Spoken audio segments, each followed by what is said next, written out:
¿no? De las últimas sesiones un poco de todo, ¿no? Hemos hablado de historia, hablamos de política, hoy toca economía. A ver, no sé si el mensaje va a ser muy optimista o no, espero que sea optimista. Pero bueno, y para ello tenemos aquí con nosotros pues a Benito, que yo creo que lo conocéis todos, que ahora lo presentará Albert. Y a mí me corresponde pues presentaros a Albert Guibernau, que es secretario general del Club Tocqueville, que además es profesor de economía en la Batoliva, en la Universidad de Batoliva, y que va un poco a liderar esta sesión. O sea que, Albert. Muchas gracias, Antonio. Hoy tenemos con nosotros a Benito Arruñada para hablar de un tema que puede dar mucho de sí.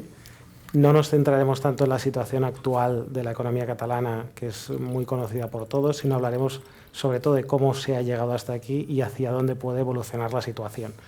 Y para hacerlo, como os decía, tenemos con nosotros a Benito Arruñada, que es catedrático de Organización de Empresas de la Universidad Pompeu Fabra, también es profesor de la Barcelona Graduate School of Economics, investigador asociado de FEDEA, también ha impartido clases en diferentes universidades y ha investigado sobre todo sobre la relación que existe entre la economía, la empresa y las instituciones.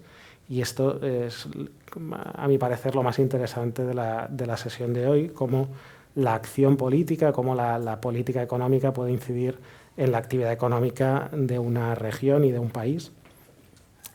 Y Benito también ha trabajado en el ámbito de la divulgación económica, escribe con regularidad en Voz Populi, ha escrito en el Wall Street Journal y otros medios económicos también nacionales, como puede ser Expansión o 5 Días, y también tiene diversas publicaciones de ámbito universitario, académico, relacionadas con las instituciones, el marco en el que se desarrolla la actividad económica y la actividad empresarial.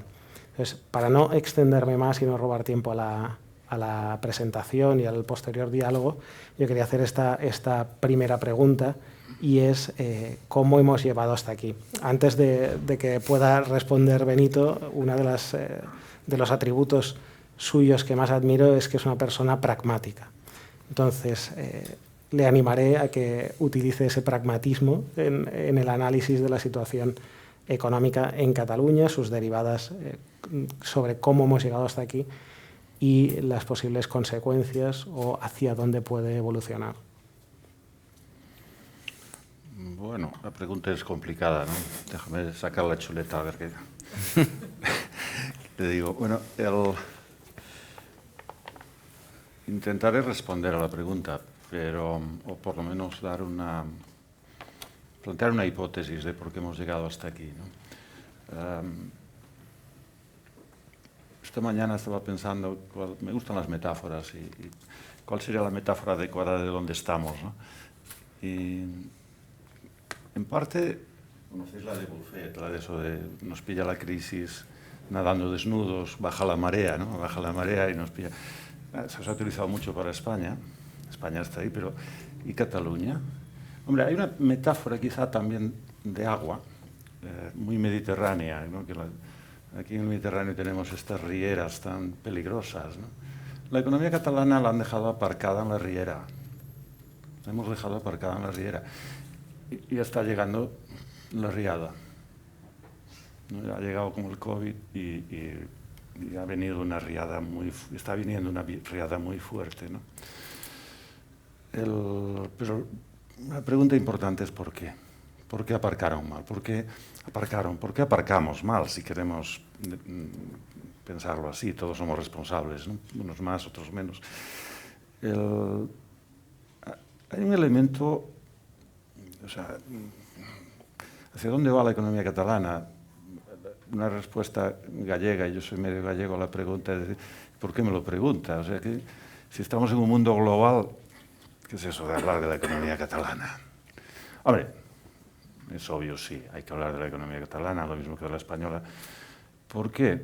Porque tanto los españoles en general como los catalanes, pues hacemos mucho daño a la economía, o sea, la aparcamos mal. La aparcamos mal. O sea, y entonces en esa medida pues sí tiene sentido hablar de lo que hacemos mal para intentar hacerlo mejor, ¿no? Y de por qué hacemos mal lo que hacemos mal. No voy a extenderme, yo creo que no merece la pena, de todo lo que hemos hecho muy mal.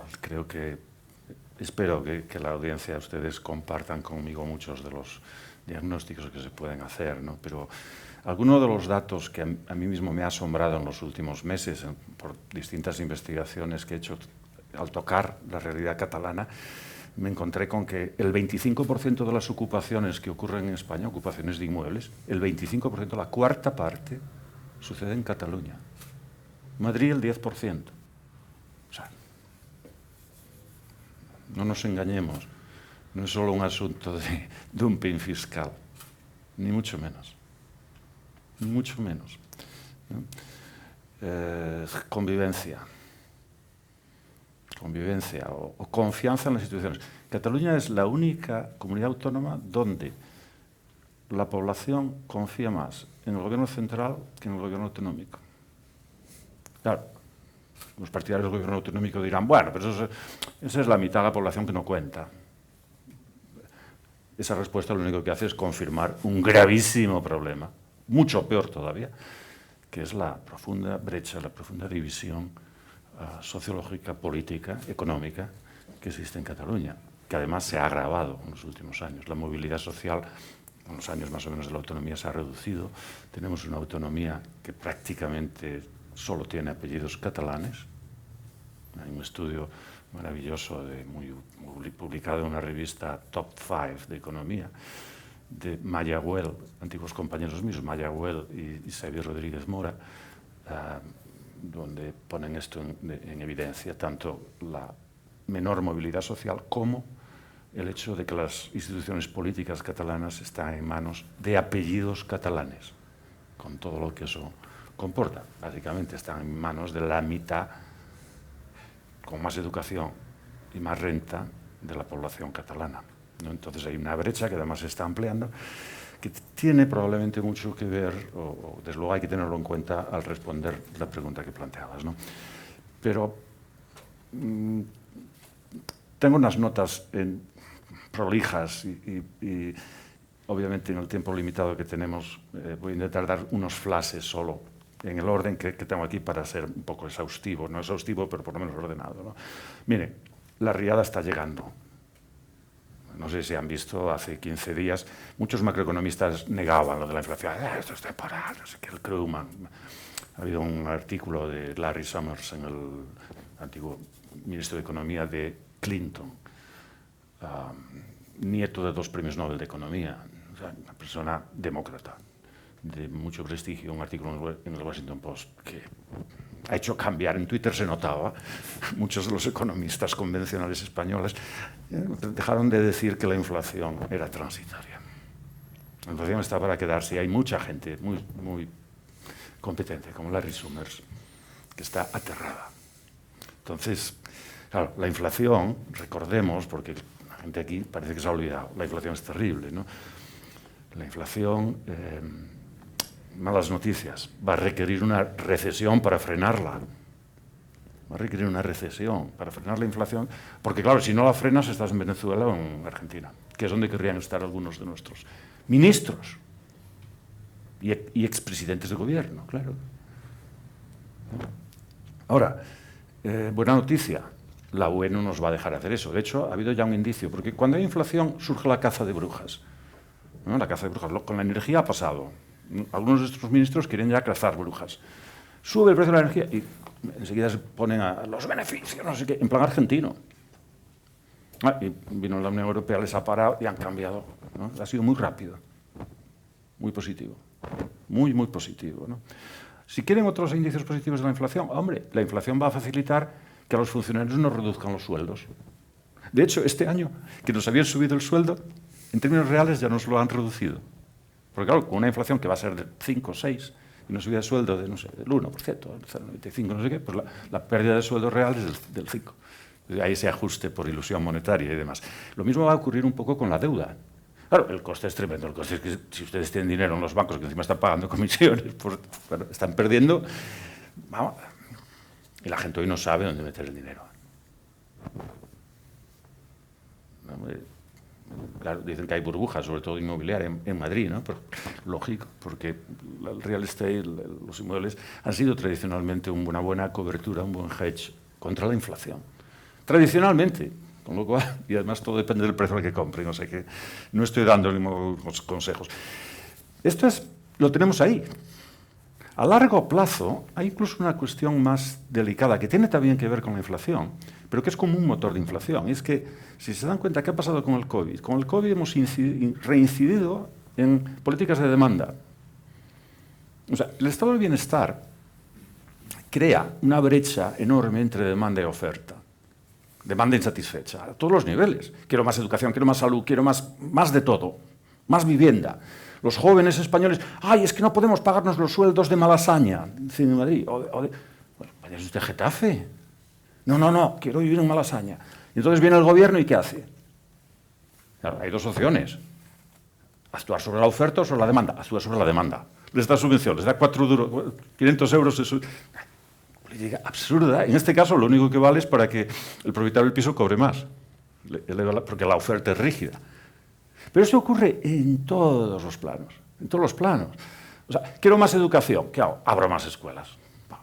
Mejor educación, bueno, le pongo aire acondicionado, que sea, más profesores, aumento. El tema de la Universidad Española, ¿no? Una universidad en cada aldea. Una universidad que sigue siendo igual de mal organizada o peor organizada que hace 25, 30, 40 años. Porque claro, si hay una demanda social, el asunto, sea cual sea la fórmula, sea con proveedores privados o públicos, si hay una demanda social y uno se dedica a satisfacerla subvencionando, no crea incentivos para que los oferentes, ya sea una universidad pública o ya sea una universidad privada o ya sean las farmacéuticas, los oferentes se hagan más eficientes. Esto con el COVID lo hemos visto en todo. Lo estamos viendo ahora con Biden. El programa de Biden es horroroso, es completamente en esta dirección. Sistema sanitario americano, pues más obligaciones, subvenciones y no sé qué. Cuando el sistema sanitario americano lo que necesita es una reforma, por ejemplo, necesita una reforma de la liability, de la responsabilidad civil. Claro, los médicos americanos se curan en salud, absolutamente, porque les caen pleitos por todo. Entonces, necesita una reforma, necesita más competencia, necesita... ¿no? Y todo va por la demanda, todo va por la demanda. Y en España, con el gobierno actual horroroso, les puedo dar más ejemplos, ¿no? Bueno, el tema de la vivienda, la limosna para la vivienda, para que el bono cultural, ¿qué va a representar el bono cultural? Pues que el señor Roures y el señor Almodóvar ganen más dinero. Bueno, y que se haga quizá alguna otra película, en la medida en que haya libertad de entrada. Tampoco, porque hay restricciones. Como todas son películas subvencionadas y demás, en realidad va a ser un efecto sobre los precios, sobre las rentas, ¿no? Claro, esto, si se dan cuenta, esto es teórico, está ahí, hemos visto en el COVID que se ha confirmado, y ahí nos jugamos. ¿Por qué lo de la inflación? Bueno, es una crisis de 5 años, 10 años, pero esto es mucho más a largo plazo, mucho más serio para el futuro del propio sistema. Entonces, claro, cuando uno ve las cifras de cómo evoluciona el peso del sector público, el peso efectivo, porque aquí muchos de estos proveedores pueden ser privados, pero es igual, porque están siendo subvencionados indirectamente al subvencionar la demanda por lo público, entonces es todavía peor, porque en realidad ni siquiera se ve que son privados, que son privados, no actúa el mercado, ¿no? Entonces, a largo plazo, esto es una amenaza muy grave, muy, muy grave, ¿no? Esto unido están ocurriendo cosas. Por hablarles un detalle de España que he visto esta misma semana, el proyecto de los ERTEs nuevo, se está discutiendo y demás, pero el proyecto del Gobierno incluye una medida en la que dice, el Gobierno podrá adoptar esto de los ERTEs por decisión de... Hombre, claro, con el COVID ha funcionado los ERTEs de una determinada manera. Yo lo que me temo es que cualquier gobierno español, cuando rija esta medida, cualquier crisis que haya en cualquier empresa, va a estar tentado y va a estar muy presionado a aplicar este tipo de solución. Entonces, nos estamos cargando con una serie de incentivos perversos que pueden ser peligrosísimos. El ejemplo de las pensiones es también lo mismo. Es, en lugar de ir al meollo del asunto, que es un asunto de oferta, vamos a la demanda, ¿no? Subimos es suicida, pero seguimos haciéndolo. Bueno. La riada en España nos pilla nadando desnudos, o sea, esta marea, claro, nos pilla peor que nunca, nos pilla con deuda, con si la otra nos pilló mal, esta nos pilla peor, ¿no? Pero no todo son malas noticias. En la crisis anterior, ¿qué aprendimos? Y en eso soy muy optimista. Quiero decir que la economía española tiene un potencial tremendo, muy fácil, al alcance de la mano. Al alcance de la mano. ¿Qué vimos en 2012? Unas reformas tímidas, muy tímidas, del mercado de trabajo. Unos recortes muy pequeños del gasto público. De hecho, en términos de empleo sigue aumentando el empleo público, etc. Entonces, pero con unas reformas muy tímidas del mercado de trabajo. Y bueno, la reforma financiera también, pero sobre todo el mercado de trabajo. Y la economía enseguida empezó a crecer como muy rápido. Entonces, el potencial está ahí. Con una reforma razonable, seria, de dos aspectos, el mercado de trabajo incluso puede dejarse la regulación laboral como está, pero necesariamente hay que modificar los costes laborales, o sea, la fiscalidad del trabajo. No puede ser que un país con el nivel de paro que tiene, que lo que haga sea gravar más y más y más el trabajo. Entonces, reducir los impuestos sobre el trabajo. Manteniendo el gasto público, si quiere, pues se mantiene el gasto público, simplemente elevamos otros impuestos. Impuestos sobre el consumo. Entonces, ¿qué ocurre en general con el sistema fiscal español? Bueno, que gravamos la producción en lugar de gravar el consumo. Gravamos el ahorro también. O sea, tenemos un sistema fiscal que premia al improductivo, que premia la incompetencia. En cuanto alguien se pone a competir, lo cargamos de impuestos. Se ve muy bien en la vieja discusión izquierda-derecha, se discute todavía mucho. Es que los impuestos aquí son muy bajos, son muy altos, son muy bajos, altos. Mentira. Los impuestos aquí no son ni altos ni bajos. Es falso. Lo que tenemos es un sistema disquiciado en donde los tipos medios son muy bajos, relativamente bajos, y por lo tanto se recauda poco, los tipos medios, pero los tipos marginales son muy altos. Es decir, lo ven perfectamente con el IRPF. El IRPF es un sistema, tal como está montado, es un sistema que por las deducciones, etcétera, etcétera, el tipo medio es relativamente bajo, pero el marginal es muy alto y muy pronto. En cuanto un profesional empieza a ganar algo de dinero, salta un tipo marginal muy elevado. Bueno, un profesional empieza a ganar algo de dinero. ¿A quién se está castigando? Se está castigando a la persona que en lugar de ponerse a trabajar a los 25 años, no, que prefiere invertir, hacer un máster, etc. O sea, la inversión en capital humano. O de dos personas iguales, imagina, dos personas que ganan 60.000 euros las dos. Una decide esforzarse y trabajar 2 horas más diarias. Con esas 2 horas más diarias va a pasar a ganar, imaginen, 100.000. Claro, pues de esos 40.000 euros adicionales lo machacamos. Lógico, sale ganando el que se queda en casa. El que no se esfuerza. Entonces, esto lo hacemos para todos los impuestos. Les puedo dar ejemplos. En el IRPF se ve muy claramente. Pero si pensamos en impuestos sobre el trabajo versus impuestos sobre el consumo, la lógica es un poco parecida. Un ejemplo maravilloso. ITP versus IBI. Y además, estando en Cataluña, que tiene el ITP, el impuesto de transmisiones, transfer tax, en real estate más alto del mundo, solo hay un estado de la India que tenga el nivel de ITP de Cataluña, que se va al 13% si uno compra una casa de más de 1 millón de euros con hipoteca. 13, algo por ciento de la transacción se paga a la Hacienda. Claro, la misma lógica. Uno puede decir, bueno, grabamos la tierra, ¿no? El real estate, los inmuebles. Los grabamos con X porque queremos hacer seguridad social, queremos hacer sanidad, lo que sea.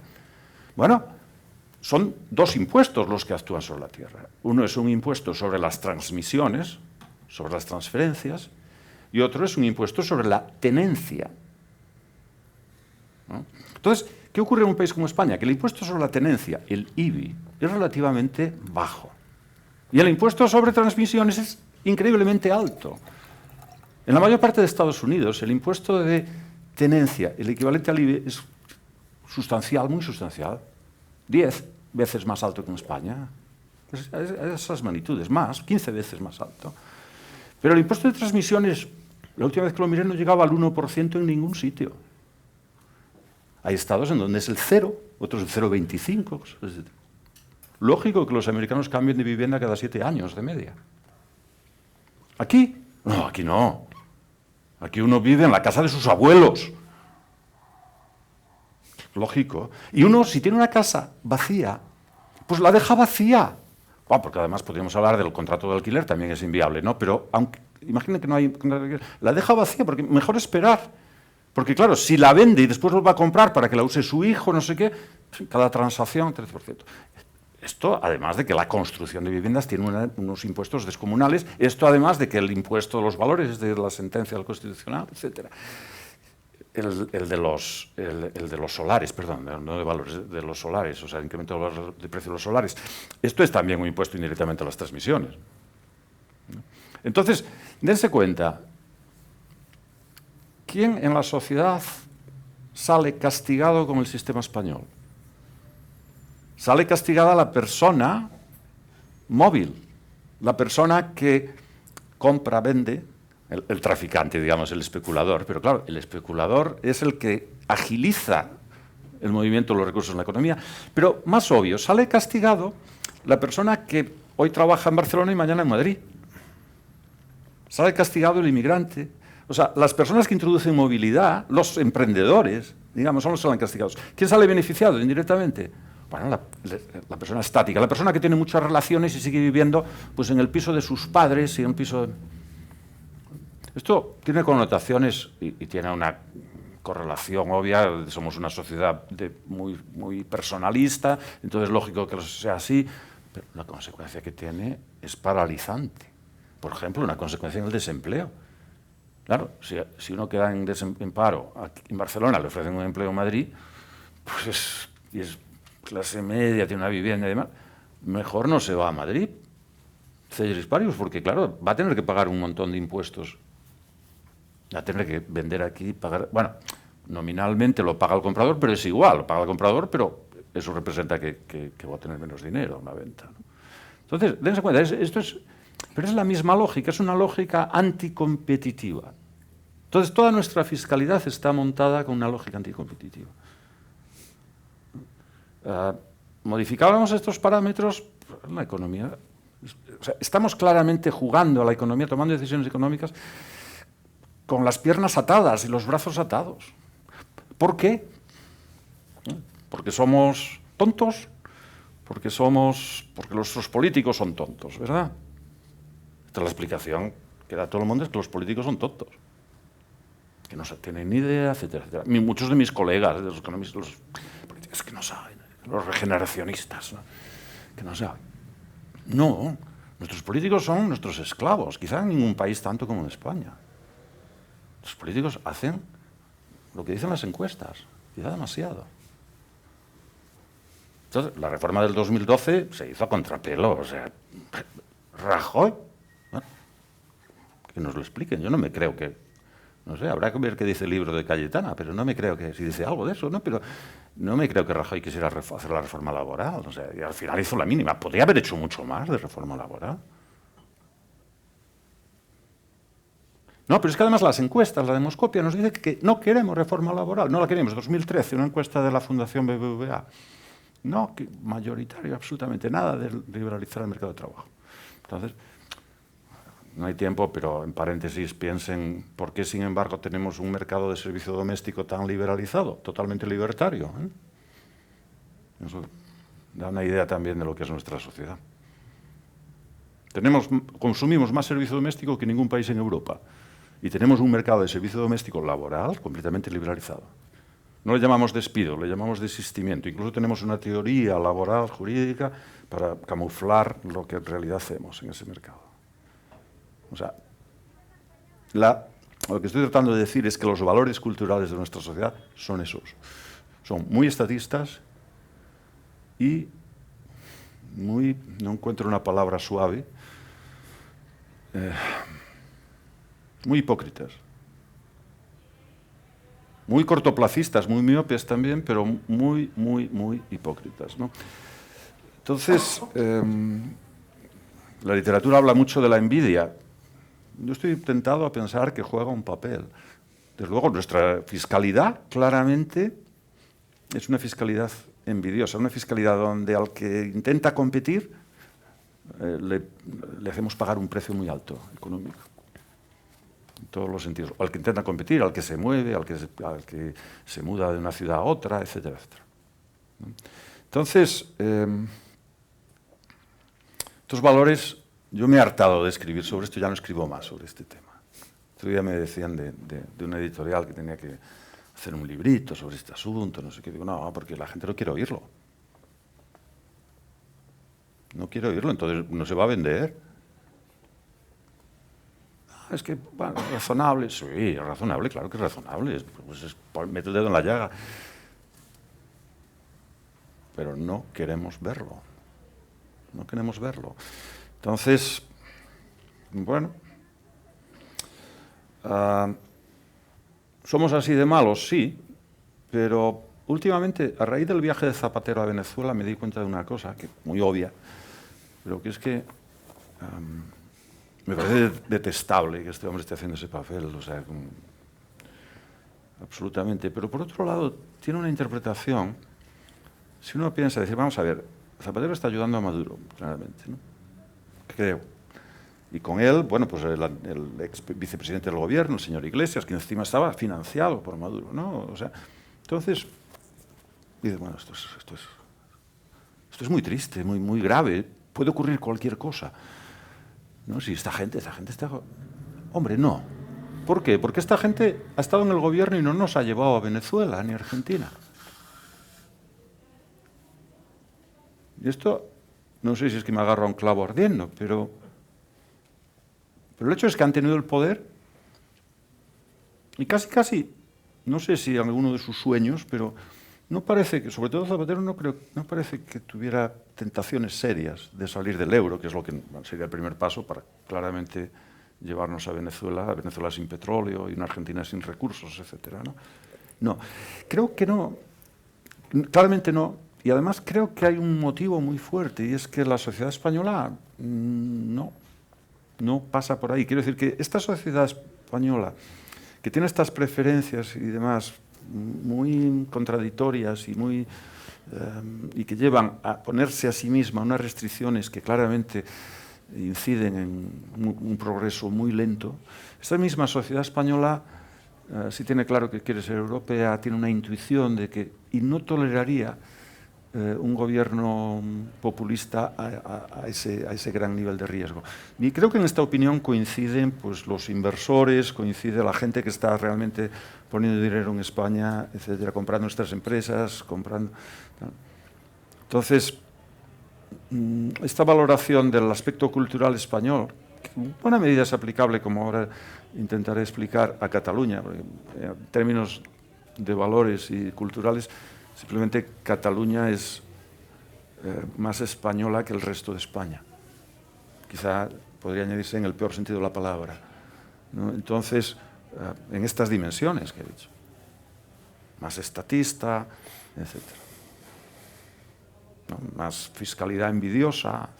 O sea, tenemos el ITP, el impuesto de transmisiones, obviamente, si es el más alto del mundo, también es el más alto de España.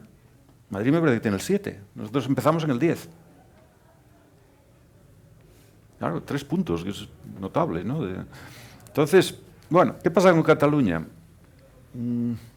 La gran pregunta, ¿no? Y yo casi he gastado todo el tiempo sin responderla, ¿no? ¿Por qué nos infligimos tanto daño? Mire, 2 hipótesis. Primera, porque estamos locos.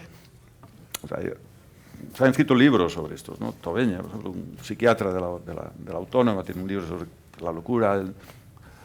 Algo hay de eso, quiero decir, todos somos un poco locos, en términos de identitarios, eso va muy está muy en nuestro cerebro, ¿no? Esa tentación de ser... Pero no pesa tanto, no creo que pese tanto, ¿no?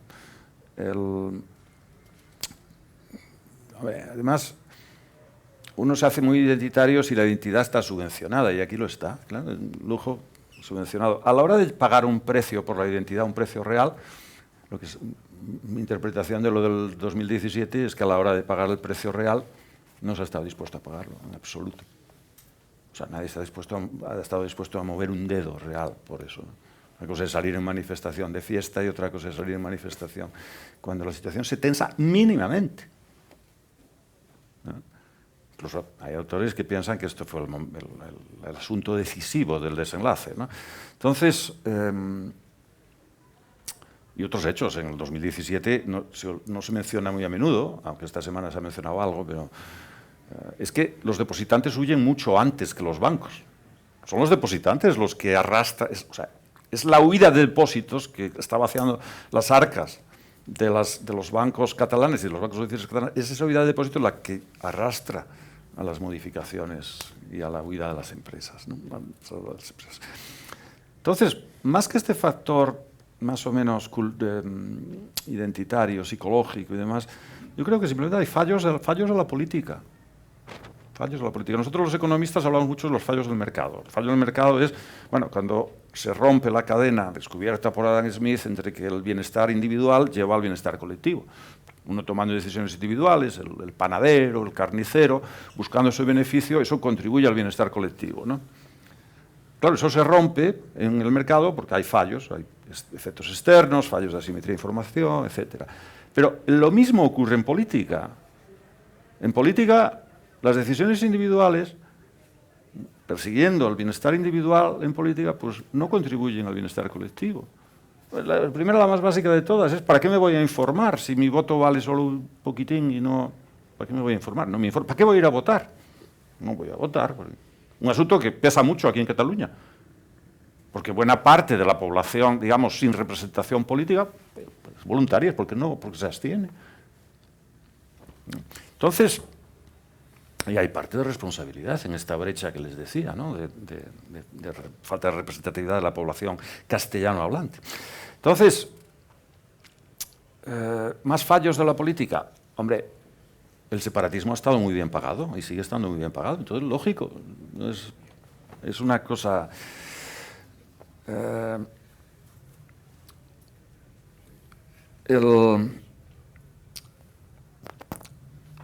Quería proponerles una hipótesis un poco más arriesgada, de todas formas, más profunda. Y aprovechando además que hay historiadores en la sala, pues probablemente la critiquen y me ayuden a pensarla, a repensarla y a revisarla, ¿no? La hipótesis muy simple es: Cataluña va mucho mejor con poca autonomía. Entonces, mire, indicios empíricos, datos históricos de partida. Cataluña despega, en contra de lo que dice el separatismo, despega en 1714, despega con los Borbones.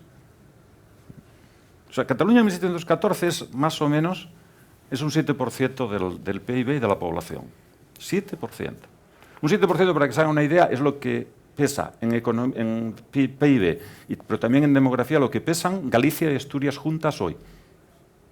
O sea, Cataluña, en relación al total de España, en 1714, al terminar la Guerra de Sucesión, era equivalente a Galicia y Asturias. 7%. 1910, 2 siglos más tarde, Cataluña representaba el 20% del PIB, 20%, casi 3 veces, en términos relativos, 20% de la economía española. En población había aumentado del 7 al 10%, un aumento de población mucho menor. Lógicamente, lo que se había producido, como se ve esos dos ratios, es un aumento enorme del PIB por habitante. En términos relativos a toda España, en ese año, 1910, Cataluña doblaba el PIB por habitante de toda España. De toda España, con lo cual el resto de España era bastante más del doble. Claro, lógico, 1910, lógico que en los años previos fueran los años de emergencia del soberanismo, del supremacismo y del separatismo, con esa brecha, ¿no? La historia del 18, Vicens Vives la describe como un desescombro. O sea, los Borbones lo que hacen es eliminar las restricciones feudales que pesaban en la economía catalana y asumen ciertas decisiones, nombramientos de figuras clave, etc. Entonces, lo que parece responder la economía catalana es como un tiro. Aparte de esto, amplía el mercado, elimina las barreras internas al mercado nacional y las barreras con el comercio colonial, ¿no? Entonces, esto ocurrió en el siglo XVIII. Si vemos la historia, pasamos a la historia más reciente de hoy, en contraste, ¿qué vemos? Hombre, llevamos 40 años de autonomía, ¿se ha aprovechado la autonomía? El último informe del Instituto de Governance de Göteborg, donde trabaja un colega nuestro, pues nos dice que Cataluña tiene uno de los peores niveles de governance de toda Europa. Terrible. Claro, esto es percepción de corrupción y demás. La percepción es una cosa, pero al menos como percepción, lo que los ciudadanos perciben es una situación relativamente muy mala. Pero tenemos otros indicios. O sea, ¿ustedes qué prefieren? ¿El Consejo General del Poder Judicial, que es un sistema espantoso, o el sistema que crean las leyes de transitoriedad del 6 y 7 de diciembre del 2017, donde el señor Puigdemont nombraba a los jueces directamente? El asunto que les decía, los ciudadanos confiamos más en el gobierno central que en la Generalitat. Es la única comunidad autónoma donde ocurre eso. En todas las demás se confía más en la comunidad autónoma que en el gobierno central. El tema de la fiscalidad Madrid-Barcelona ya lo conocen de sobra, o sea que... Vayamos al terreno de las ideas. ¿Qué ideas ha aportado Cataluña en términos de economía? ¿Qué ideas ha aportado Cataluña en los últimos años? Bueno, si nos vamos al 19, el proteccionismo. A finales del 19. O sea, el fomento de trabajo y demás. O sea, son instituciones que se crean y siguen instaladas en el proteccionismo en buena medida, en promover el proteccionismo. Pero si hacemos lo contrario y nos vamos a fechas recientes, tenemos un gravísimo problema en términos de enseñanza. Ya no digo de educación, de enseñanza en toda España. Pero ¿de dónde creen que han venido las ideas sobre pedagogía que se han instalado a través de la LOCSE y ahora de la LOMLOE? Han nacido aquí. Las comunidades autónomas que tienen un sistema de enseñanza relativamente decente es Castilla la Nueva, por ejemplo. Aquí lo que tenemos es pedagogos. Y les prestamos atención. Y no solo les prestamos atención aquí, sino que en Madrid le prestan atención a los pedagogos catalanes. Un tema más cercano para muchos de ustedes. Acuérdense de la ley del 85, ya queda lejos, ¿no? Se liberalizan Boyer y Miguel Ángel Fernández Ordóñez, liberalizan horarios comerciales, alquileres, etc. Duró muy poco. Duró muy poco porque el señor Pujol, en representación de los botiguers, etcétera, etcétera, en cuanto Felipe González perdió la mayoría absoluta, exigió... Bueno, primero hizo una ley autonómica que fue contestada al Tribunal Constitucional, etcétera, pero después pactó como condición con Felipe González en el año, no sé si 93, me parece, y dieron marcha atrás a muy buena parte de esa liberalización. Cuando la Comunidad Europea nos obliga a liberalizar los servicios, pues ya antes de que se transpusiera la directiva, se estaba maquinando en las patronales catalanas para ver cómo se hacía la trampa de que no se transpusiera la directiva de servicios. O sea, la cultura propiamente en estos temas, propiamente catalana, es lo que decía antes, es muy española, en el peor sentido de la palabra. Entonces, claro, esto contribuye a pensar que más autonomía a una región con esa cultura, pues probablemente va a hacer que esa autonomía se estropee, se cree un marco institucional deficiente. Si queremos sofisticar el argumento, podemos recurrir a teorías federalistas de cómo funcionan las instituciones federales, en términos de, no sé si les es familiares con el concepto de búsqueda de captura de rentas, ¿no? Pero cabe pensar que unas instituciones mediocres, como las españolas, pero exógenas, las de los Borbones o las de Franco, las de la democracia, me da igual, exógenas, donde lleguen funcionarios externos, por ejemplo, donde los interventores... Sí, funciona mal la intervención, pues bueno, con lo mal que funciona, mejor que sea que el interventor del ayuntamiento de Sant Boi sea extremeño y que no es que sea un vecino, ¿no? Entonces, y esto ya ocurre desde los Borbones, ¿no? Ya empieza a haber nombramientos, digamos, en este tipo, ¿no? En el fondo, hay un atisbo quizá de mayor eficacia en la separación de poderes con estas instituciones exógenas, que contribuye a que la captura de rentas internas sea menor, que haya, en el fondo, si quieren reducirlo, a menos corrupción. Esto es bastante claro que pueda ser así, al menos como posibilidad. Hay también otro aspecto, y es que, y esto es más paradójico, pero en ese contexto, esa región, esa comunidad autónoma o lo que sea, puede estar en mejores condiciones de extraer rentas del centro. Es decir, esto lo habrán oído muchas veces, me imagino, sobre todo en esta casa, pero muchos burgueses catalanes comentaban todos estos años que las cosas eran mucho más fáciles con Franco. Con Franco se sabía con quién había que hablar.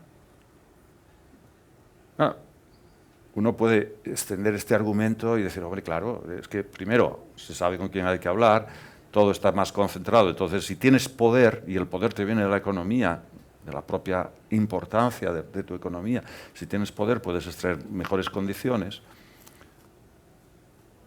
La alternativa es tener que negociar con 17, es un régimen de café para todos en lo que mucho, o sea, es competir casi en términos de igualdad, es mucho más complicado, ¿no? Entonces, yo buscaría una explicación en esta dirección, ¿no? Si uno mira la historia, hay bastantes episodios que parecen confirmar este relato, ¿no? El tema del 19, guerra de Cuba, aranceles. O sea, básicamente, si uno lee la historia de finales del 19, el poder de Cataluña era enorme. O sea, hacemos una guerra en Cuba descomunal, ruinosa, defendiendo los intereses de gran parte del empresariado catalán. O sea, se estima que más del 10% de los soldados españoles que lucharon en Cuba eran mercenarios pagados por las patronales catalanas. O sea, ahí se opinaba con la cartera, incluso. Son cifras muy elevadas, ¿no? El tema de los aranceles se conoce de sobra, ¿no? Creo. Aunque, bueno, en Cataluña no se reconoce mucho, pero los aranceles, el cierre arancelario de finales del 19 y principios del 20 es claramente de impulso catalán. El arancel integral, que le llamaba, ¿no? O sea, es que los diputados catalanes de todos los partidos luchaban unidos por el arancel. Eso lo que hace es clamar a Venceslao Fernández Flórez ya en los años 30, aquello de Barcelona es la única colonia que quiere, la única metrópolis que quiere independizarse de su colonia, no al revés, ¿no? Bueno, si nos vamos a Franco, Franco nombra incluso, llega a nombrar un ministro, Gual Villalbí, que no solo es catalán, sino que toma posesión en Barcelona y que tiene oficina, trabaja en Barcelona. Va a Madrid solo al Consejo de Ministros. O sea, la SEA. Lo notable no es ya que saben que en aquel momento lo que había, a mí me tocó todavía en la carrera, estudiar circuitos privilegiados de financiación. ¿En qué consistía aquello? Bueno, que todo funcionaba como Plus Ultra y Europa. En el ministerio decían a dónde iba el dinero. O sea, así de simple. Y comprenderán que con los equipos económicos en manos de ilustres prohombres catalanes, así se explica, bueno, la SEA viene a Barcelona. Pero lo notable no es que la SEA venga a Barcelona. Es que lo notable es que, ¿quién más vino a Barcelona? ¿Algún otro fabricante de automóviles vino a Barcelona? Vino la Ford a Valencia, la General Motors a Zaragoza, la Renault, Palencia y Valladolid, la Citroën a Vigo, no sé si me queda alguno. Bueno, en Navarra también, las Mercedes. Es raro, ¿no? O sea, los inversores privados se van a otros sitios y la empresa pública se monta en Barcelona. ¿Dónde estaba la ventaja comparativa? No lo sé. Hombre, aquí había habido la industria del automóvil, pero en términos de costes probablemente los costes laborales es más altos, bastante más altos en Cataluña que en otros países, que en otras regiones. O sea que, pero bueno, es, como les decía, conjetural, ¿no? Última conjetura. Claro, la situación actual, perdón, la situación desde el 78 con las autonomías y, si quieren, con la Unión Europea, este juego de centro-periferia lo modifica drásticamente. Ya mencioné que, claro, hay 17 autonomías, entonces esto es muy complicado. Pero además, por primera vez respecto al siglo pasado, a todo el siglo anterior, franquismo, restauración, etcétera, por primera vez tenemos una constitución económica que no es la del 78, sino que son los tratados europeos. Entonces hay muchas cosas que no se pueden hacer. Es decir, no se está como con el franquismo, que se pueda negociar favores, sobre todo antes del COVID. Claro, con el COVID todo ha cambiado. Era muy extraño ver, por ejemplo, cómo el empresariado y los prohombres catalanes, en realidad, con esto del Next Generation, se han llevado una alegría tremenda. Resucitar. Estuve hablando en el Parlamento un día y me tocó hablar con un hombre que estaba contentísimo porque pensaba que eso suponía la resurrección de la política industrial. O sea, volver a un régimen de subvención, de circuitos privilegiados de crédito. Claro, eso le vendría muy bien al viejo catalanismo, ¿no? Pero creo que está muerto.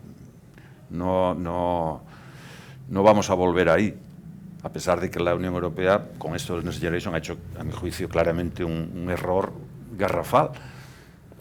Pero, por fortuna, dicho entre paréntesis, por fortuna somos incapaces de gastarnos el dinero, o sea que del daño el menos.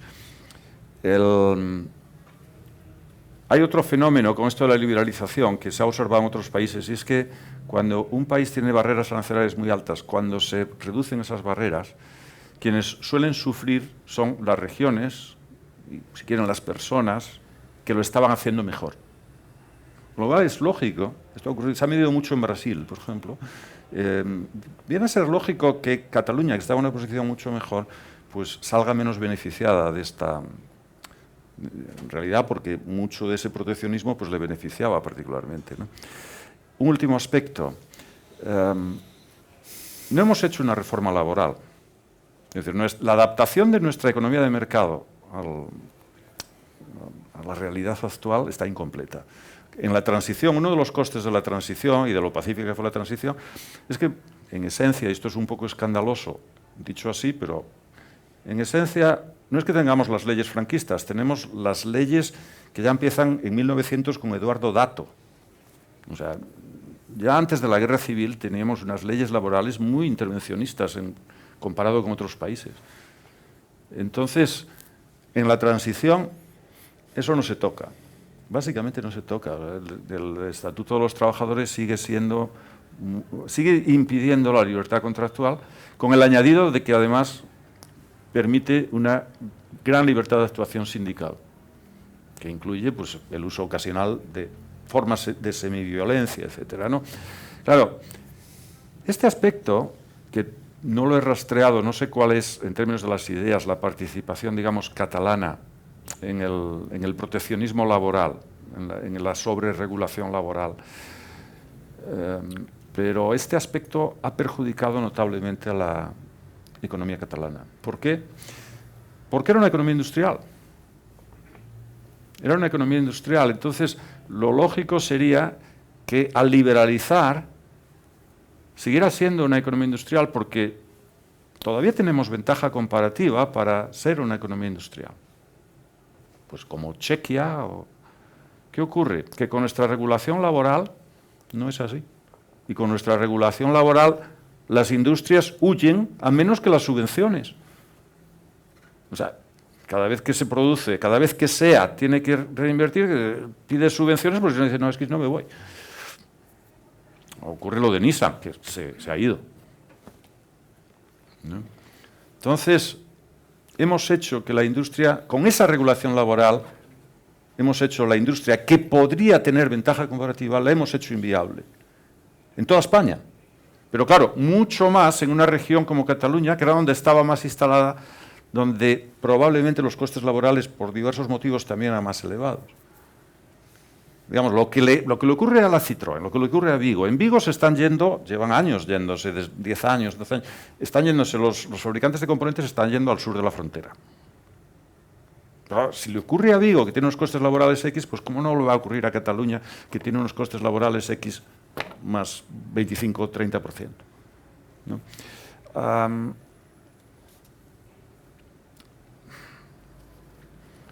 En fin, creo que concluir solo con una observación, ¿no? Si esto tiene sentido, la hipótesis que les he planteado de el autogobierno perjudica a la economía catalana, ha perjudicado a la economía catalana, y lo he hecho muy breve y muy esquemáticamente con flashes, o sea que espero que critiquen duramente la propuesta. Es una propuesta solo para pensar, pero en la respuesta que encaja con este diagnóstico es: o reducimos el autogobierno o cambiamos las reglas del autogobierno si queremos prosperar.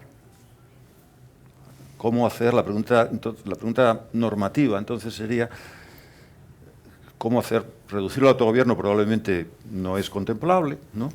O proponerlo desde aquí. Quizás sí, sería interesante. Si alguien puede proponer reducir el autogobierno, seríamos los catalanes, los que estamos más autorizados a proponer una reducción del autogobierno, seríamos los catalanes. No lo ha hecho nadie. Yo creo que ni Vox. Por supuesto, Ciudadanos no lo hizo. Ciudadanos diría coordinarlas, no sé qué. Paparruchas, o sea, crear más burocracia, ¿no? Es decir, ¿cómo hacer un autogobierno eficaz? Esa sería la pregunta. Si es que el diagnóstico tiene visos de verosimilitud, que no lo sé. Pero bueno, muchas gracias por su atención y quedo abierto a sus críticas, que espero sean sustanciales, porque he intentado hablar con franqueza, pero sean benignos de todas formas, porque en correspondencia a la franqueza, quiero decir, y al carácter, no sé, tentativo, preliminar de las hipótesis, pero yo creo que debemos hablar de esta manera y decir lo que se piensa en lugar de lo que se hace normalmente, que es pensar demasiado lo que se dice, pero no para decirlo bien, sino simplemente para no labrarse enemigos o qué sé. Gracias.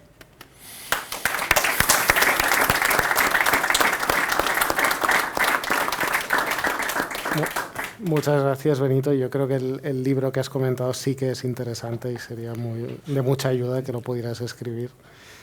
Bien, vamos a pasar a la parte de preguntas. Si os podéis presentar muy brevemente, con nombre, profesión, antes de hacer la pregunta. Sí. Soy Miguel Trías, abogado, profesor en ISADE. Yo lo que obviamente muy interesante lo que has estado explicando. Tiendo a pensar lo mismo en términos de que el autogobierno perjudica a Cataluña. Y no has mencionado que en el franquismo Cataluña lo hizo muy bien. O lo has mencionado solo de pasado. Eso es políticamente incorrecto decirlo, pero es así. Sí has mencionado que tuvo mucha influencia económica en los equipos y tal. Es decir, la economía de alguna manera de ahí surgía casi el pensamiento económico del desarrollo. Pero yo he hecho en falta que nos respondas a la pregunta que les hacía. Ya sé que la bola de cristal no la tiene nadie, pero yo he venido aquí, entre otras cosas, porque más o menos ya sabía lo que me has dicho hasta ahora, pero venía con la curiosidad de que, oye, ¿qué perspectivas de futuro le ves a esto? ¿Hacia dónde crees que vamos a ir? Porque, a ver, yo tampoco soy muy optimista, pero bueno, al final las cosas, en los momentos más negros, y estamos en un momento negro en Barcelona, pesimista, estamos de autocomiseración, todo es un desastre, tenemos una alcaldesa que es un horror, tenemos un gobierno de la Generalitat que ni se reúne con Volkswagen y que va a perder lo que está montando, se va a ir a otro lado. Bueno, tenemos la galería de los horrores, ¿no? Pero precisamente en estos momentos creo que hay que tener una mirada amplia y un poco de contrapunto. Y sé que tú la tienes, esa. Y eso es lo que he venido a buscar. Es lo que te pediría. Qué presión. No me escapo, no me escapo. Ahora, Sí. yo creo que desgraciadamente depende poco de nosotros. A mí me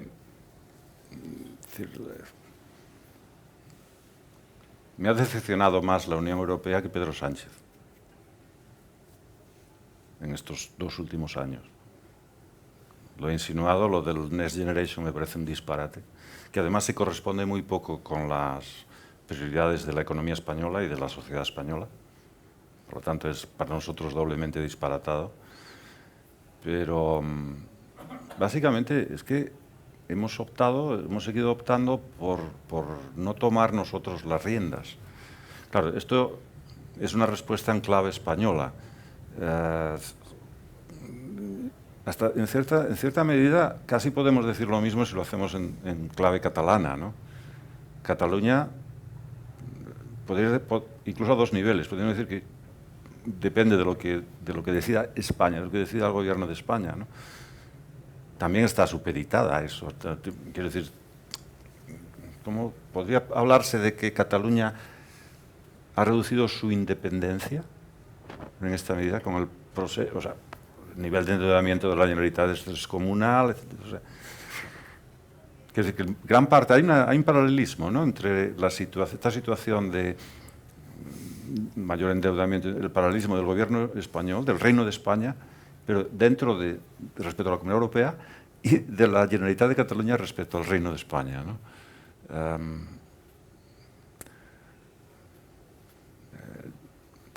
Lo de la Unión Europea es, y además, no se puede hablar de ese tema. En España es tremendamente, o sea, le insultan a uno enseguida si se critica a la Unión Europea. Y bueno, todo el incidente de la contratación de las vacunas, por ejemplo, fue un despropósito absoluto que lo han tapado, o sea, y además como hay bastante porcentaje de vacunación, pero que no depende en absoluto de los políticos. O sea, si hay vacunación en Europa, en España es porque la gente es obediente y se vacuna, pero no, o menos que en Estados Unidos, ¿no? No tiene que ver con... y otras incertidumbres, la incertidumbre política, el tema de la energía. Pero si dentro de 2 semanas, 3 semanas, estamos a expensas de de que nos corten el grifo, de que Putin corte el grifo. Entonces, ¿dónde está Europa? Es decir, estoy escapándome, ¿no? Pero es que, escapándome en el sentido de decir, pues es que pensemos en términos más amplios, ¿no? Lo que tendríamos que hacer es estar más preparados, o sea, no estar nadando desnudos, ¿no?, los españoles, pero también, obviamente Cataluña. Es que somos una versión exagerada del pasotismo español en esto, ¿no? Totalmente. Y claro, yo no sabía esto de lo de la SEA, de que ni se reúnen con la SEA. Vamos, perfectamente, encaja perfectamente, pero confirma en parte, es la frivolidad esta del que está siendo súper subvencionado, ¿no? Debatían los presupuestos, pero es que la Generalitat tiene un circuito de Fórmula 1. Y asómbrense, el Ayuntamiento de Barcelona posee una bodega en Collserola, una bodega de vinos. O sea, entonces, bueno, el gobierno de España tiene una cadena de hoteles, o sea que... Me hizo gracia porque el Economist hace poco lo mencionaba como en los años no sé qué, hace como 40 años, 30 años, el gobierno del Reino Unido tiene una cadena de hoteles. Eso me suena. Aquí ni se discute que paradores... ¿Lo ha propuesto algún partido privatizar paradores? Que yo sepa, no, nunca. Sí.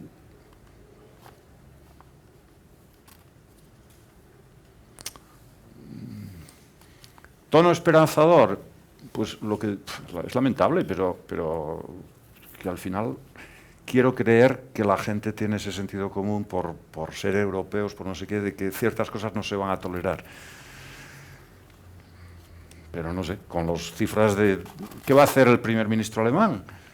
¿Qué piensa sobre la inflación? Que parece que ya esta tarde han... ¿Qué piensa este hombre sobre la inflación? Porque Alemania... ¿Cómo va a responder Alemania a la inflación?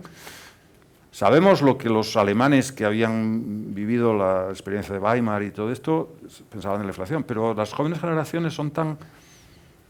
¿O no? Porque si no lo son, no sé, el euro puede acabar rompiendo por el otro lado. O sea, no por ser austeros y ser tal, sino precisamente por ser inflacionarios. ¿Sí? Pero es más fácil hacer preguntas que dar trigo. Bueno, pero no sé. No sé, a ver si alguien nos da algo más de optimismo. Alguien que responda a las preguntas estas. Xavier Junquera, abogado. En relación con las noticias de la inversión de Europa, ¿no? Tus críticas a Europa y a la Unión Europea, ¿crees que, y evidentemente yo reconozco que es una pregunta casi de laboratorio y haciendo abstracción del gobierno que tenemos, o de los gobiernos que tenemos, ¿crees que estaríamos mejor fuera del euro que dentro del euro? Poder jugar con la evaluación y con la competitividad de los españoles, la posible reindustrialización. No, de ninguna manera. Hay economistas liberales que están diciendo que esto, ¿no? que nos iría mejor fuera del euro. No lo creo. O sea, fuera del euro, cuando tienes ministros que dicen que el dinero, que no hay problema, que se imprimen dinero. No, claro, no. Pero es que no es que tengas ministros, es que tienes ministros que han sido votados y tienes ciudadanos, muchos ciudadanos que lo creen.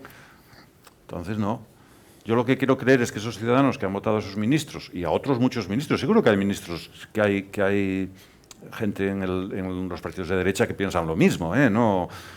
Lo que quiero creer es que esos ciudadanos, a la hora de la verdad, tengan intuiciones, información, intuiciones de decir, ay no, es que si salimos del euro esto nos... No.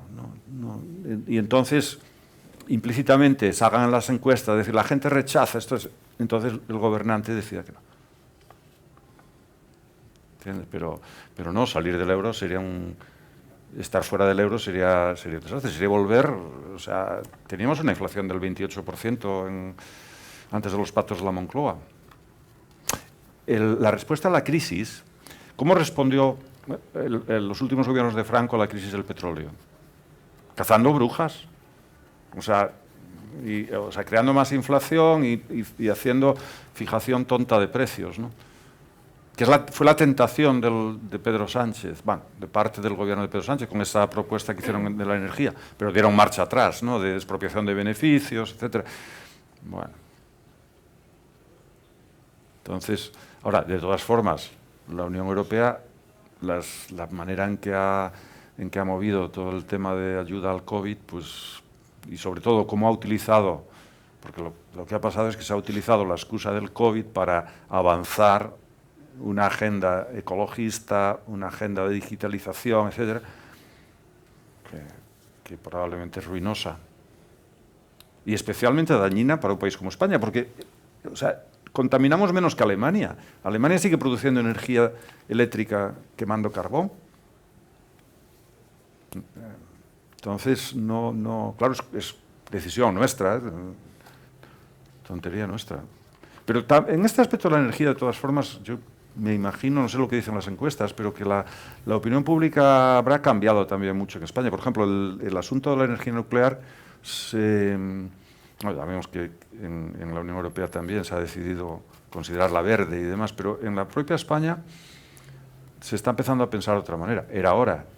Claro, 40 años de retraso, pero... Es irreversible. ¿Perdón? Que es irreversible.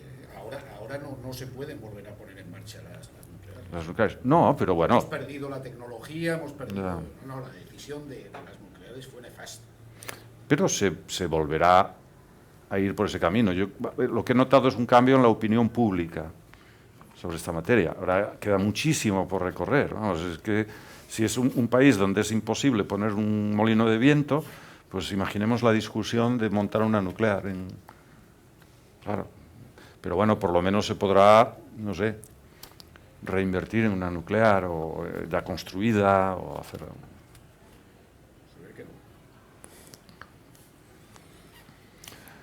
Basta un apagón para que se acelere ese cambio cultural. Y... No digo tecnológicamente. Bueno, vale. Que no es posible revertir. No, tecnológicamente lo que ha pasado con las nucleares, o sea, ustedes han visto que se ha reducido mucho el coste de producción de eólicas, ¿no? de energía con producción eólica. Es que toda la investigación se ha centrado en este tipo de energías. Y en energía nuclear en todo el mundo se ha investigado muy poquito. Entonces, claro, la asignación de recursos de investigación representa que lo que se ve como un mérito, en realidad en términos relativos, si uno compara con la hipotética reducción de costes y mayor eficiencia, mayor seguridad de la energía nuclear, si se hubiera investigado, pues eso no es observable, ¿no? ¿Hay alguna pregunta más?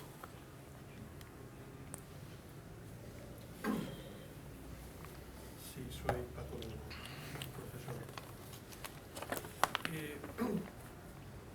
Yo lo que me estaba preguntando, Benito, escuchándote, decías en un determinado momento de tu intervención que pequeñas reformas produjeron una reactivación más rápida de lo que cabía esperar. Hablando del final de la Gran Recesión, de reformas hechas a partir de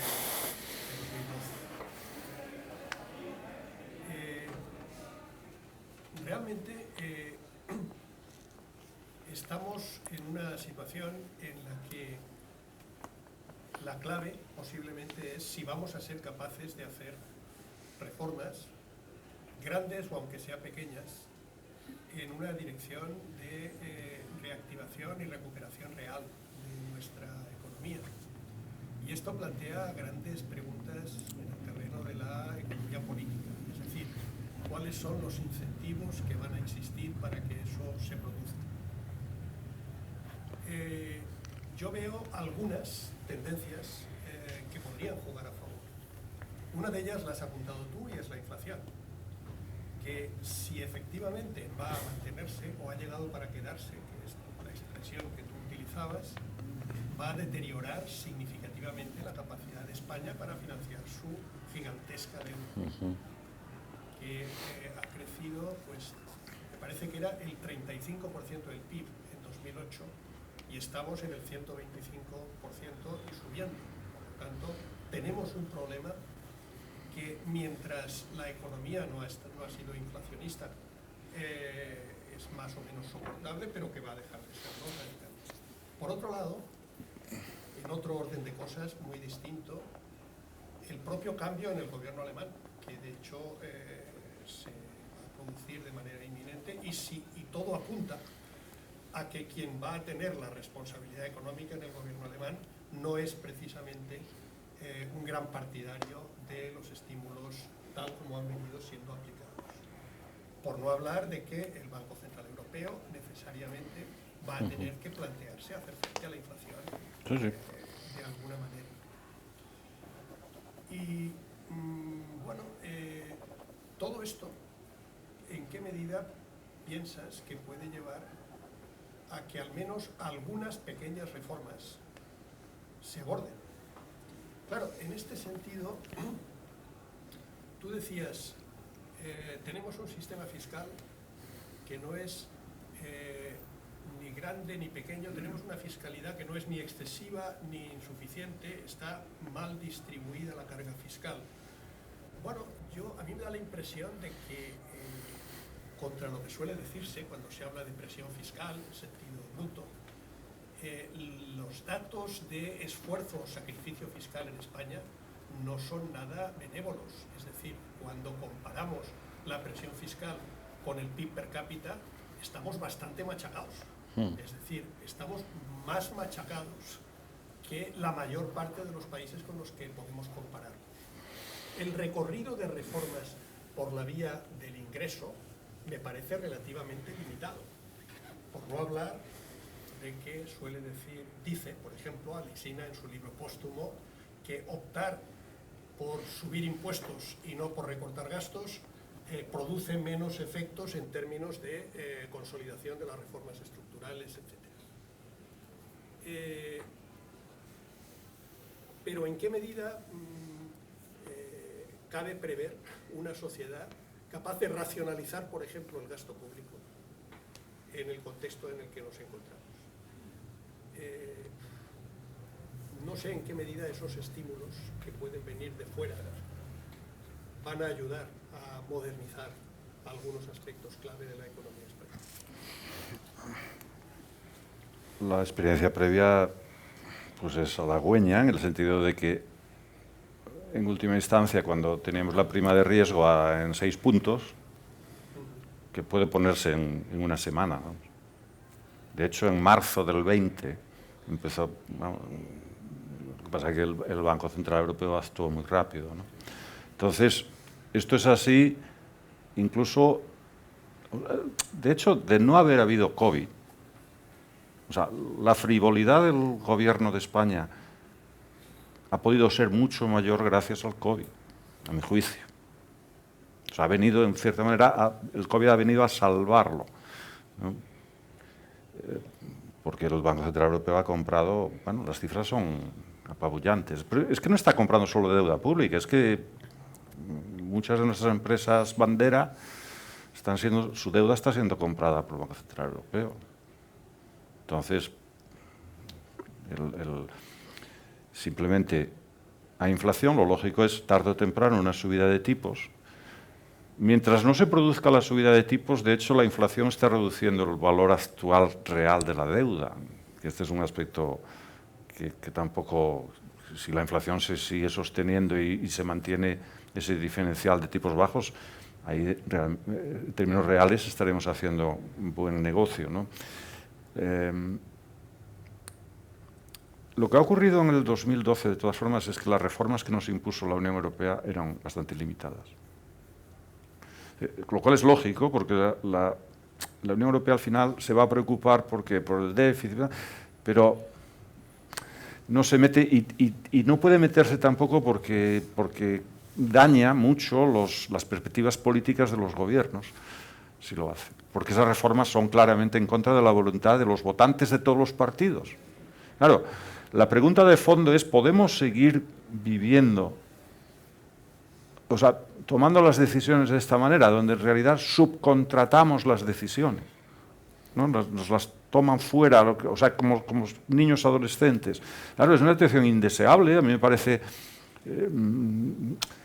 pero es la realidad. Entonces, la pregunta sería cómo podemos salir de eso, o qué tipo, no sé, qué tipo de liderazgo político. Quizá no sea viable que los líderes políticos puedan hacer ese papel, ¿no? Hombre, circulaba, no sé qué opinión tienen ustedes de esta mujer, Esperanza Aguirre, no, la madrileña, Isabel Díaz Ayuso.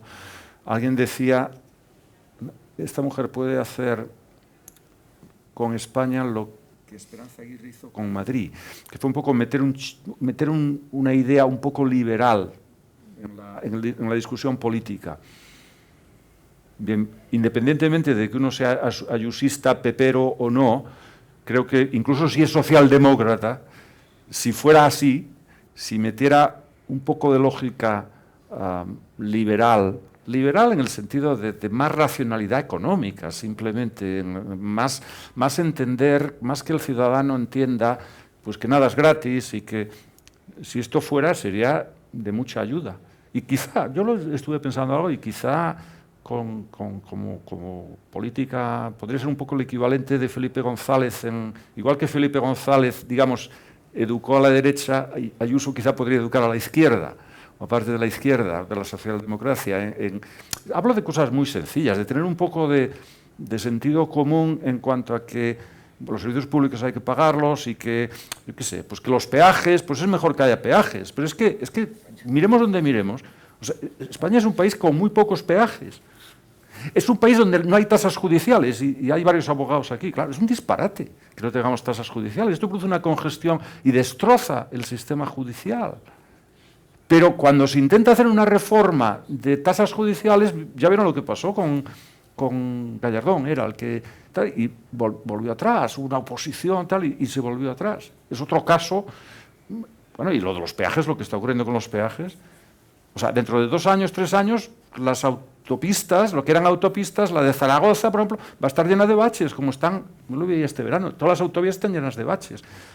Pero la gente, y congestionadas, ¿no? Ahora va uno por lo que era la 7 o la AP7, no sé qué, y va detrás de los camiones, claro.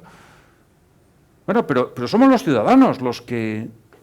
Entonces, ¿cómo hacer...? Tenemos el ejemplo de Portugal. Portugal ha ido yendo muy bien. Estoy bastante en Vigo, por contactos de la universidad, y conozco la situación. Hay un estudio ahí por hacer fantástico, de frontera, de ver cómo los efectos de ese cambio institucional en los dos sitios, que fue mucho más profundo en Portugal, porque en Portugal lo intervinieron realmente. Y era más pequeño, y quizá se podían hacer más... yo no sé, las reformas europeas son limitadas. Porque además la burocracia europea es una burocracia. Entonces, claro, no se pueden pedir peras al olmo, ¿eh? O sea, uno ve los mandamientos, los deberes que impone cada semestre, que hay una evaluación y tal, lee la lista de recomendaciones y si es un poco crítico, se le cae la mano a los pies, ¿eh? Porque la mayoría, hay cosas buenas, pero hay muchas otras que son, pues, semidisparates. Cantos a la corrección política y eso es lo que viene directamente de nuestros jefes de Bruselas, ¿no?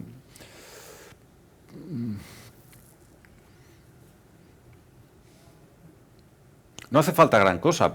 Estas reformas o sea, con poner los impuestos del trabajo un poquito más suaves, subir el IVA, o sea, se cambiaría, pero vamos, es que lo preocupante es que la derivada va en la dirección opuesta. Lo preocupante, mercado de vivienda, que es muy sencillo y fácil de entender. Claramente hay escasez de vivienda, etcétera, etcétera. Hay que actuar sobre la oferta. Pero es que ni siquiera se habla del tema este de los impuestos, de que el IBI, nadie se atreve a decir, en política, pero queda un poco entre economistas, de que tenemos un IBI ridículamente bajo. Claro, si uno sube el IBI, empiezan a salir pisos al mercado, porque pisos que están vacíos, grábelo, y tienen el instrumento. Sin embargo, no, montamos todo un sistema sofisticado, los pisos vacíos, pero solo lo de los bancos, no lo de los ciudadanos. El político, ¿qué está haciendo? Hombre, como el banco no vota y el ciudadano vota, al ciudadano no lo castiga. Pero la mayoría de los pisos vacíos están en manos de ciudadanos. Son segundas residencias o simplemente en el centro de la ciudad pisos que la gente cambia de residencia y lo mantiene porque sus hijos no sé qué. Entonces, modifiquemos los impuestos, tenemos la herramienta, pero no, montamos la nueva burocracia que funciona mal y que no... Y sobre todo, ni siquiera lo discutimos. Pero ya no entre ciudadanos, tampoco se discute. Estos temas tan básicos, realmente entre economistas se discuten poco. O sea, los economistas expertos de estas cosas, pues tampoco hablan muy, no sé, los economistas de trabajo se centran en aspectos técnicos de generalmente optimizar el sistema actual, pero no dan un paso hacia atrás y dicen, bueno, pero si aquí hay una cosa muy sencilla. Como tampoco hablan como empresarios, ¿no? Y su única experiencia laboral es la del servicio doméstico y ahí la cosa funciona de otra manera, pues... perdón. Una última pregunta rápida, Josep María. Sí. Gracias, Benito. José María Castella, profesor de Derecho Constitucional de la Universidad de Barcelona. Yo te querría preguntar 2 cositas. Una es, ahora se habla de la España vaciada, dejando de lado, digamos, los efectos económicos que esto pueda tener.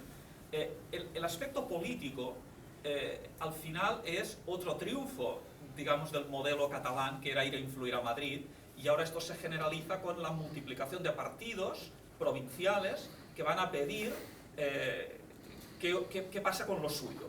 Con lo cual, esto genera un efecto de territorialización y al mismo tiempo las fuerzas nacionalistas catalanas que habían jugado este papel ahora tienen que competir con otras, con lo cual, digamos, va en una espiral, no sé si positiva, un aspecto. Y el segundo, como solución a lo que está pasando, se dice federalicemos. Y federalizar, me centro en un solo tema, es la bicapitalidad, y ahora como no es bicapitalidad es expandir las capitales por todo el territorio. Y cuando se habla de bicapitalidad, trasladar sedes a Barcelona, por ejemplo, se pone el ejemplo de Milán, Frankfurt, etcétera, que no tiene nada que ver, porque estos son, una es la capital política y otras son capitales económicas o culturales, etcétera. ¿Cómo ves todo esto?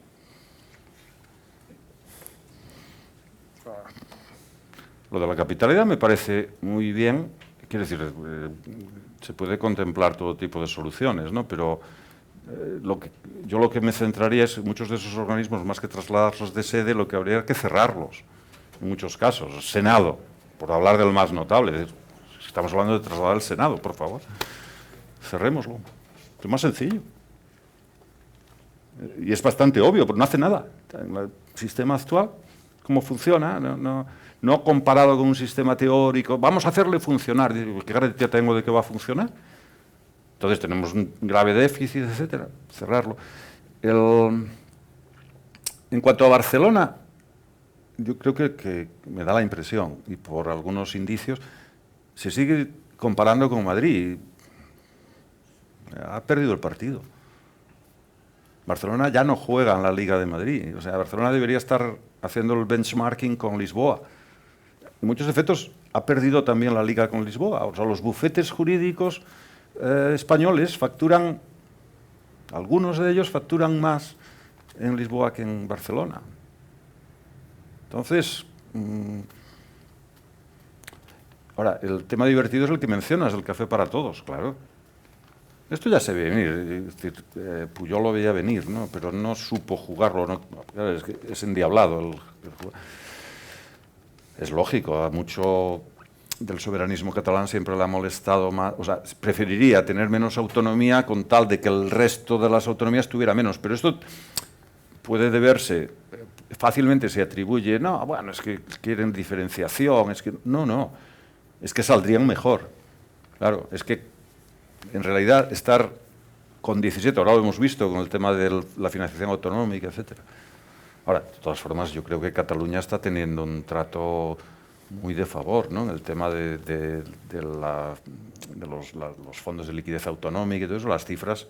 Claro, es muy difícil valorar, sumarlas, porque hay muy distintos mecanismos, pero el tratamiento parece ser bastante favorable, ¿no? En términos de financiación. No, expertos hay sobre esas materias, ¿no?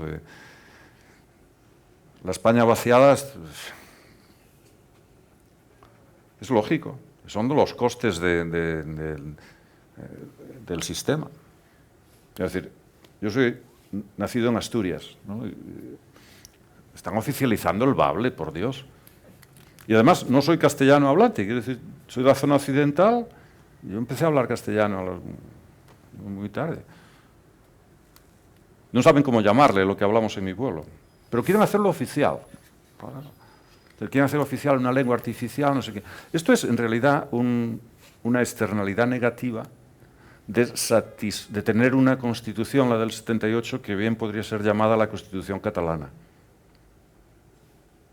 Es decir, el resto de España ha sufrido un efecto externo negativo muy notable en el intento de satisfacer el ansia de soberanismo de una parte ni siquiera mayoritaria de la sociedad catalana, ¿no? Y claro, se ha exportado identidad a todas las regiones, y estamos en esa fiebre. Claro, en todas partes pues es una lógica además que se ve muy bien de intereses locales tratando de... Yo pensaba, incluso lo he escrito alguna vez, una frase, decir, el supremacismo se cura con pobreza, pero ni eso. Quiero decir, el supremacismo es parte... Uno puede ser identitario sin ser supremacista, o incluso puede volcar el antisupremacismo en identitario. O sea, uno puede ser muy pobre y hacerse identitario, o sea, apostar por políticas identitarias, que es lo que está pasando en realidad en Asturias, una región lamentablemente pobre, perdiendo demográficamente... Bueno, no es pobre porque está muy subvencionada, es la más subvencionada de toda España. Pero, no sé, bueno, es hablar por hablar, porque no... Estos temas son demasiado Bueno, pues, poliédricos. Muchísimas gracias, Benito.